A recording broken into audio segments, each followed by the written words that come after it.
My name is Beulah Few, and I'm 28 years old. For most of my life, I believed my family loved me in a way that felt safe, even when it was overwhelming. Not perfect, not always gentle, but protective. The kind of love that asks too many questions, makes decisions for you sometimes, but insists it's for your own good. That belief shattered less than 30 minutes before I was supposed to walk down the aisle. The morning had looked perfect. The bridal suite was filled with soft light, the quiet hum of preparation, the scent of perfume and hairspray hanging in the air. My dress fit exactly the way I had imagined for months. My hair fell in soft waves over my shoulders, my makeup light and careful. Everything was right, everything was ready, but my hands wouldn't stop shaking. I kept staring at myself in the mirror, trying to understand why something felt so wrong. Not visibly wrong. Nothing was out of place. But there was a heaviness in my chest, like something was about to break, and I just hadn't heard the sound yet. Then my phone buzzed. I almost ignored it, thinking it was another message from a guest. But something pulled my attention to it anyway. It was from my older sister, Caroline. Beulah, I'm so sorry. I can't keep this from you anymore. Please check the family group chat. I frowned immediately. I was already in the family group chat. We used it constantly. But something about her wording made my stomach tighten. I opened my messages and searched. And then I saw it. A thread I had never been part of. Wedding planning.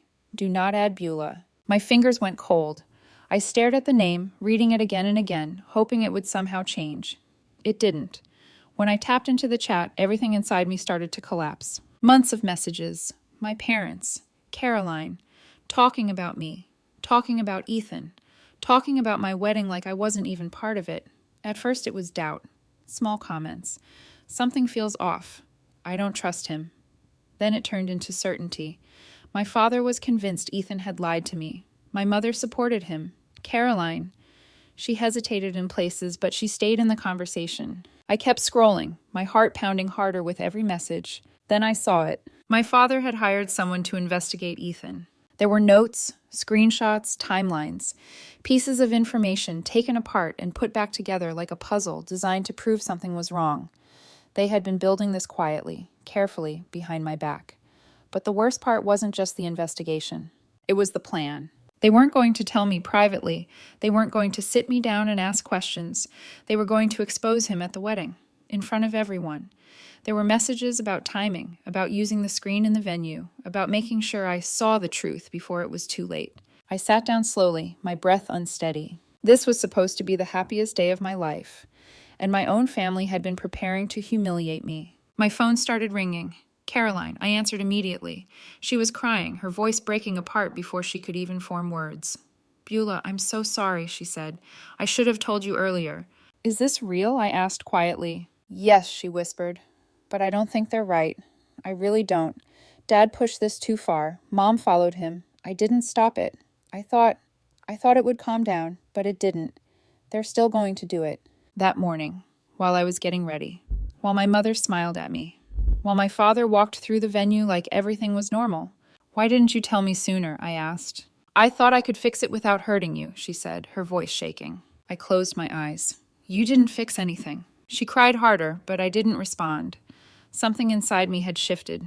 The fear disappeared, replaced by something steady, something sharp. They're still going through with it? I asked. Yes. No, I said quietly. I'm not letting that happen. I hung up before she could answer. Then I stood up, opened the door, and walked out. The hallway felt longer than it should have. I could hear soft music from the ceremony space, the low murmur of guests settling into their seats. Everything was unfolding exactly as planned, except now I knew what was waiting at the end of it. When I pushed open the doors, the room looked beautiful. Warm lights, perfectly arranged flowers, sunlight fading through tall windows. It was everything I had dreamed of. And then I saw my father. He was standing near the front, adjusting a laptop connected to the large screen behind him. For a moment, I just watched him. Then I walked forward. Stop! My voice cut through the room. Conversations stopped instantly. Heads turned. The music faded into silence. I kept walking. Ethan appeared from the side, confusion written across his face. Beulah, he said softly. I didn't look at him yet. My eyes stayed on my father. I want to see what you were planning to show. He stiffened. This isn't the time, he said. We can talk privately. No, I said firmly. If you are going to show everyone, then you can show it now. A ripple moved through the crowd. Ethan stepped beside me, taking my hand. "What's going on?" he asked quietly. "They think you've been lying to me," I said. "They hired someone to investigate you." I felt his hand tighten slightly, not in anger, but in shock. My father cleared his throat, trying to regain control. "We did this because we care about you. You deserve to know the truth." "Then show me," I said. There was a long pause. Then he turned the laptop toward us and started explaining. He talked about inconsistencies, about a woman from Ethan's past, about information that didn't line up. He spoke with the confidence of someone who believed he was right. I looked at Ethan. He wasn't panicking. He wasn't defensive, just confused. When my father finished, Ethan took out his phone. "I think I understand what this is," he said calmly.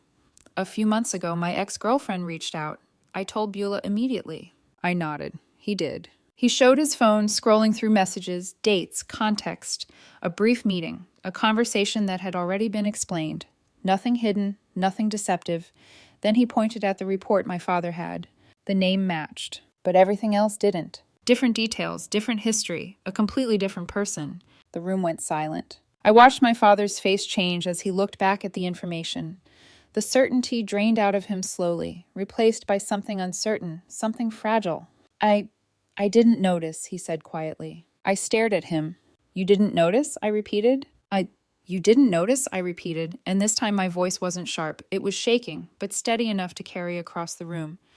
"You didn't check before deciding to destroy my wedding?" My father opened his mouth, then closed it again. For the first time in my life, he didn't have an answer ready. My mother stepped forward, her face pale, her hands trembling slightly, as if she could still fix this if she just said the right thing. "Beulah, we were trying to protect you," she said. I let out a quiet breath that felt like it had been sitting in my chest for years. "Protect me?" I said softly. "By humiliating me? By going behind my back for months?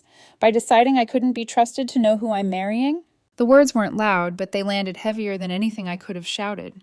The room stayed completely still, like no one wanted to interrupt the truth now that it had finally been spoken. "You didn't trust me," I added. "That's what this is." My father looked at me, and for the first time I saw something unfamiliar in his expression. Not authority, not certainty, just doubt. "I thought I was doing the right thing," he said quietly. "That's the problem," I replied. "You didn't think about me at all." Silence stretched between us. It wasn't dramatic anymore. It was uncomfortable, real, impossible to hide behind. My mother took another step closer. "Please, we can fix this," she said. "No," I said gently but firmly. "You can't." I turned away from them before they could say anything else, because I already knew that if I stayed in that moment too long, something inside me would break, and I couldn't afford to break. Not today. Ethan was still beside me, his hand steady in mine. I looked at him then, really looked at him, at the man who had just been accused, investigated, and nearly exposed in front of everyone I knew, and he hadn't raised his voice once. "I'm sorry," I said quietly. He shook his head immediately. "You didn't do this," he said. "None of this is on you." That simple certainty grounded me more than anything else had. I turned back to the room. Every face was watching, waiting, some shocked, some uncomfortable, some openly emotional. No one was whispering anymore. No one was pretending not to see. "I'm still getting married today," I said. A pause followed, thick with uncertainty. "But not like this," I continued. "And not with people who thought they had the right to take that choice away from me." The meaning landed immediately. My parents stood there, silent as it finally reached them. What they had done. What they had almost done. My father looked like he wanted to say something, to regain control one last time, but there was nothing left to hold on to. After a long moment, he nodded once, not in agreement, in defeat. My mother looked like she might cry, but she didn't speak again. And then, without another word, they turned and walked out. The doors closed behind them with a quiet sound that somehow felt louder than anything that had happened all day. For a few seconds, no one moved. The room felt suspended, like time itself was waiting for permission to continue. I stood there in the middle of it, my chest tight, my thoughts scattered. But underneath all of that, something else had settled into place. Something calm, something certain. Ethan's hand tightened gently around mine. "What do you want to do?" he asked. Not what should we do, not what will people think. Just that. "What do you want?" The question hit harder than everything else. After a day of being treated like I couldn't make my own decisions, like I needed to be protected from my own life, that question felt almost overwhelming. I looked at him, at the way he stood beside me without pressure, without expectation, just present. And suddenly, the answer was simple. "I still want to marry you," I said. His expression softened instantly.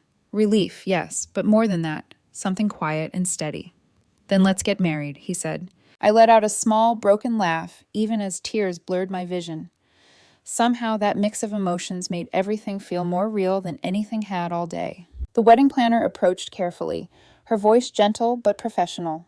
We can continue if you'd like, she said. We're a little behind, but it's manageable. I nodded slowly, then looked around the room. I half expected people to start leaving, to whisper excuses, to slip out quietly, wanting no part in what had just happened. But no one moved. They stayed. A few people smiled softly at me. Someone near the back started clapping, hesitant at first. Then another joined, and another, until the entire room filled with applause. I covered my mouth as tears spilled over, my shoulders shaking, not because everything was okay, but because in the middle of everything falling apart, people chose to stay. Ethan's father was the first to step forward. His eyes were wet, but his voice was steady. Your father should be the one walking you down the aisle, he said quietly. But if you'll allow it, I would be honored. Something in my chest broke and healed at the same time. I would like that, I said. He offered his arm and I held onto it, grounding myself in that simple act of kindness. Behind me, I heard quick footsteps. I turned to see Caroline, her face streaked with tears. I'm so sorry, she said again. I should have told you sooner. I looked at her for a long moment. You told me in time, I said. That's what matters now. She nodded, crying harder. Are you still going to stand with me? I asked. Her answer came immediately. Always. When the music started again, it felt different. Not perfect, not untouched. Real. As I walked down the aisle, I saw Ethan waiting for me, calm, certain, exactly where he had always been. And for the first time that day, nothing else mattered. We said our vows with honesty instead of performance. There were tears, quiet laughter, pauses that weren't rehearsed, but felt true. When we kissed, the room erupted, not in polite applause, but in something warmer, something earned. The reception that followed wasn't flawless. There were moments of silence where my parents should have been. There were glances, questions left unspoken, but there was also kindness, support, conversations that felt genuine instead of expected. And somewhere between the speeches and the quiet smiles, I realized something I hadn't understood before. I hadn't lost everything that day. I had lost the illusion. And in its place, I had something far more solid. Choice. Trust. And a love that didn't need control to survive.